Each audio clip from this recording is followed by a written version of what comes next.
بسم اللہ الرحمن الرحیم۔ السلام علیکم، میں ہوں گلفام چودھری۔ پاکستان کی سیاست میں ایک ہلچل جو پچھلے تقریباً 2 سال سے جاری ہے، یعنی جب سے امریکن سائفر آیا اور اس سائفر پہ امپلیمنٹیشن کے لیے چیئرمین پاکستان تحریک انصاف کے جتنے بھی اتحادی تھے ان کو توڑنے کے لیے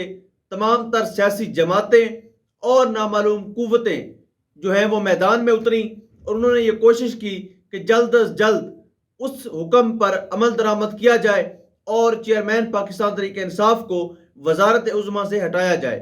برصورت اس پر عمل تب سے جاری ہے، لیکن ساتھ ہی ساتھ ایک مفرور اشتہاری مجرم، یاد رکھیں نواز شریف ملزم نہیں مجرم ہے اور سزا یافتہ مجرم ہے، اس کو واپس لانے کے لیے اور ایک مسیحا کے طور پر اس قوم کے سامنے پیش کرنے کے لیے کوششیں ساتھ ہی شروع ہو گئی تھیں۔ اس کی امپلیمنٹیشن کے لیے کچھ راستے بنائے گئے۔ فرسٹ آف آل انہوں نے کہا کہ ہمیں لیول پلینگ فیلڈ چاہیے۔ عمران خان کے کیسز بنے، ان پر 200 مقدمات ہوئے، ان 200 مقدمات کا at the same time hearing start ہوئی۔ ایک دن میں ان کی پیشی لاہور میں بھی ہو رہی ہے، اسلام آباد میں بھی ہو رہی ہے۔ جتنا ہو سکتا تھا ان کو اپنی طرف سے خوار کرنے کی کوشش کی گئی، لیکن وہ بندہ جھکنے کے لیے تیار نہیں ہوا۔ At the end cipher case میں اور توشہ خانہ کیس میں اور اس طرح کیسز جو بوگس ٹائپ ہیں اس میں گرفتاری ڈالی گئی اور ایک ایسے کیس میں جیل میں رکھا ہوا ہے جس کا سیری سے وجود ہی نہیں بنتا، یعنی سائفر کیس بنتا ہی نہیں عمران خان پر۔ جتنے بھی ہماری بات ہوئی قانون دانوں سے، قانون کو جاننے والوں سے، پڑھنے والوں سے اور روزانہ کی بنیاد پر جو عدالتوں میں اس چیز کا ڈیفینڈ کرتے ہیں، ان سے جب بات ہوئی تو وہ کہتے ہیں کہ سائفر کیس عمران خان کے اوپر بنتا ہی نہیں ہے۔ صرف کسی کی ذاتی انا کو تسکین پہنچانے کے لیے چیئرمین پاکستان تحریک انصاف کو اس حالات کا سامنا کرنا پڑ رہا ہے۔ اب نواز شریف کی واپسی ہے۔ سوال یہ پیدا ہوتا تھا کہ کیا یہ عدالتی نظام، میں نے کل کی ویڈیو میں یہی کہا تھا کہ اب دیکھتے ہیں کہ عدالتی نظام اپنا آپ منواتا ہے یا اس بگوڑے کے سامنے سرنڈر کرتا ہے۔ یعنی اب دو چیزیں تھیں کہ کیا نواز شریف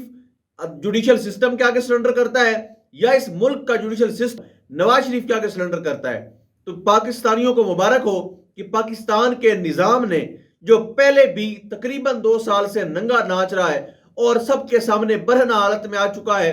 بادشاہ ہو یا بادشاہ کے پجاری ہوں، سارے کے سارے سامنے آ چکے ہیں، اس کے باوجود بھی وہ ننگا ناچ جاری ہے۔ اس نظام نے ایک بار پھر سے اپنے آپ کو ایکسپوز کیا ہے۔ یعنی اب دیکھتے ہیں کہ 1:30 پر ایک درخواست دائر ہوتی ہے اسلام آباد ہائی کورٹ کے اندر، اور ساتھ ہی ساتھ اگلے چند ہی منٹوں میں ایک نیا بینچ تشکیل دیا جاتا ہے، کیس مقرر کیا جاتا ہے اور اس کیس کی سماعت کے لیے وہ بینچ پہنچ جاتا ہے۔ ساتھ ہی ساتھ مزے کی بات یہ ہے کہ وہ چیف جسٹس اسلام آباد ہائی کورٹ جو چیئرمین تحریک انصاف کے کیسز کی سماعت کے لیے کبھی ان کا پیٹ خراب ہوتا ہے، کبھی ان کی طبیعت ناساز ہوتی ہے، کبھی ذاتی مصروفیات ہوتی ہیں، یعنی ایک درخواست جو عمران خان صاحب کے حوالے سے دی گئی تھی کہ ان کا جو ٹرائل ہے، جیل ٹرائل، اس کو روکا جائے، بلکہ ان کا جو کیسز کی سماعت ہے، ہیئرنگ جو عدالت کے اندر ہو، جوڈیشل کمپلیکس کے اندر ہو، اس کیس کو نمٹانے کے لیے محترم چیف صاحب نے 1 مہینے کا ٹائم لیا۔ لیکن جہاں بات رہی نواز شریف کی، جہاں بات تھی اس بددیانت خائن کی، جہاں بات تھی اس بگوڑے کی، وہاں پر ارجنٹ بیسس پر وہ پہنچتے ہیں اور انصاف کا بول بالا کرنے کے لیے وہاں پر وہ آ جاتے ہیں۔ اب مزے کی بات یہ ہے کہ جب عدالت نے پوچھا کہ نیب کو نوٹیفیکیشن کریں، ان کو بلائیں، تو پتہ چلا کہ نیب کے پروسیکیوٹر آلریڈی وہاں پر موجود ہے۔ یعنی آپ دیکھیں کتنی سپیڈ ہے، انصاف نہ صرف ہو رہا ہے بلکہ ہوتا نظر بھی آ رہا ہے۔ ادارے نہ صرف نواز شریف کی آمد کو روک رہے ہیں بلکہ روکتے نظر بھی آ رہے ہیں۔ آپ دیکھیں نا کس طرح سے بے چینی تھی نیب پروسیکیوٹر میں کہ وہ عدالت کے بلانے سے پہلے ہی گیا ہوا تھا۔ یعنی آج چیف جسٹس صاحب وہاں پر پہنچے اور یہ ٹوٹل میں آپ کو بتاتا ہوں کہ 1:30 پر درخواست دائر ہوتی ہے، اس کے بعد فوری طور پر بینچ تشکیل دیا جاتا ہے، کیس مقرر ہوتا ہے۔ 3:30 پر چیف جسٹس اسلام آباد ہائی کورٹ جسٹس عامر فاروق پہنچ جاتے ہیں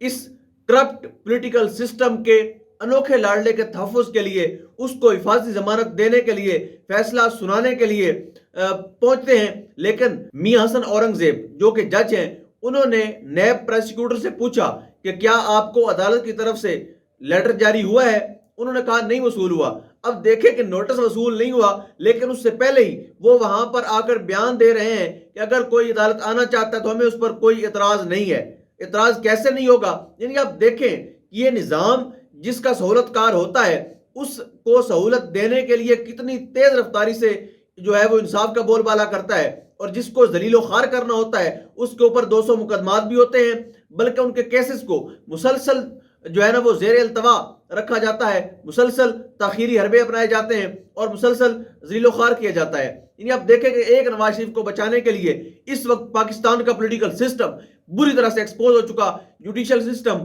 بری طرح سے ایکسپوز ہو چکا، جتنے بھی ادارے ہیں جنہوں نے ان کی آمد کو اس گرفتاری میں بدلنا تھا، جنہوں نے ان کو گرفتار کرنا تھا، یعنی ایک بندہ 50 روپے کے اسٹامپ پیپر پہ گیا ہوا ہے اور وہ 4 سال وہاں پر موجیں اڑا کے آ رہا ہے، واپس آ رہا ہے شاہانہ پروٹوکول کے ساتھ اور ریڈ کارپٹ بچھائی جا رہی ہے۔ یعنی بے شرمی کی انتہا کر دی گئی اس کی پارٹی کی طرف سے بھی کہ بھئی ایک بندہ بگوڑا ہے، یہاں سے سزا یافتہ ہے، اس کے استقبال کے لیے آپ اتنا کچھ کرتے ہیں۔ چلے پارٹی نے تو کرنا ہی کرنا تھا، جو اداروں کا رول ہم دیکھ رہے ہیں وہ بھی اتنا شرمناک ہے کہ جو میں بیان نہیں کر سکتا۔ یعنی آپ دیکھیں کہ ایک بندے کو اس کے وکلاء سے زیادہ ڈیفینڈ ہو۔ دوسری بات، مزے کی بات آپ کو بتاؤں کہ جب چیئرمین تحریک انصاف عمران خان صاحب باہر تھے تو ان کو بار بار طلب کیا جاتا تھا کہ آ کر بائیو میٹرک تصدیق کریں۔ جب وہ حفاظتی ضمانت کے لیے اپلائی کرتے تھے تو ان کو بار بار کہا جاتا تھا کہ آ کر بائیو میٹرک تصدیق کریں گے، اس کے بعد ہی آپ کی ضمانت کنفرم ہو سکے گی۔ لیکن آج نواز شریف صاحب کی جگہ پہ عطا تارڑ نے بائیو میٹرک تصدیق کی ہے۔ اے پیاج پاکستان دا سسٹم یہ پڑا ہے،